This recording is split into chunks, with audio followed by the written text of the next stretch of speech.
Hello and welcome to another video. Today I'm going to be talking about nonverbal communication, the signs that give you away, and how to read others. So let's get right in. So much time in our life is spent in conversation. However, a big part of that conversation doesn't even include a word. Your body language gives out so much information for the other person to read and assess that there are actually professions that are counting on nonverbal communication more than verbal. Yes, I'm actually talking about policemen. We're actually giving out so much information involuntarily that we don't even realize.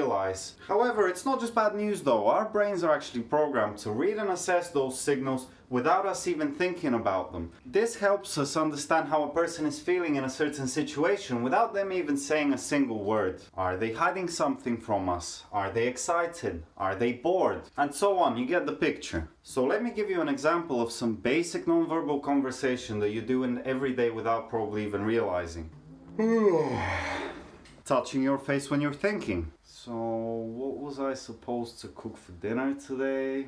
The direction you look at when you're trying to remember something. I'm not even gonna try to give an example of that one because you can see it in some of my videos since I'm new to YouTube, so you know what I'm talking about. Learning how to use and control your body language can lead to great success in negotiations and general conversation. It can help you conceal what you're thinking or feeling at a given time. Here's the great news though. For everyday life, actually reading and learning how to mask your body language can be pretty easy. All you need to do is pay attention to yourself and your movements. If you're feeling anxious or something worrying is on your mind, you tend to make more sudden movements, more choppy movements. You also tend to take up less physical space when you're sitting down. I want you to imagine a person that's feeling anxious. They're sitting there, they're feeling nervous, they're moving around, they're talking fast. When you're feeling relaxed, you tend to stay still for longer. Your movements are more relaxed, they're slower, they're flowing more. You also intuitively take up more space. Also, when you're excited, you're telling someone something, you want to get the information out there, you're making more gestures, you tend to speak faster. You're already reading people's body language even before you clicked on this video, you just probably didn't dig that deep into it.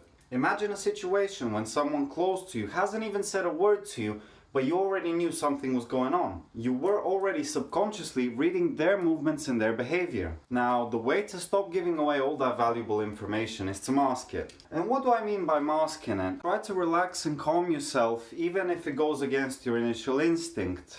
When a situation is stressful or unfamiliar to us, our brain releases chemicals that speed up the blood flow in the body, thus making you move more and twitch more because you want to get out of that scene. The trick here is to fake it until you make it. Disclaimer, I'm only talking about social situations here, not some adrenaline pump scene in which you can seriously get hurt. Although remaining calm and keeping a clear head is always the best way to go about it. As soon as you contain that initial adrenaline rush, you can then start thinking clearer and assess the situation better. Whether you're negotiating the price of that brand new car that you really want, or the dream apartment, or even a party that you don't know anyone at, staying calm projects confidence in that you know what you're doing and that you're on top of the situation. Keeping an eye on your body language does not come naturally to many people.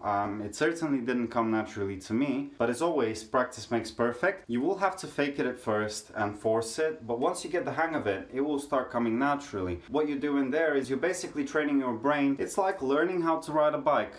It's really hard at first, you have no idea what you're doing, but once you get the hang of it, you're not even thinking about it. So next time you're wondering whether that deal the salesman is offering you is deceptively good, or if your date is super excited or bored out of their mind about your latest trip, just remember to look at their body language. So if you like the video, please don't forget to like and subscribe down below.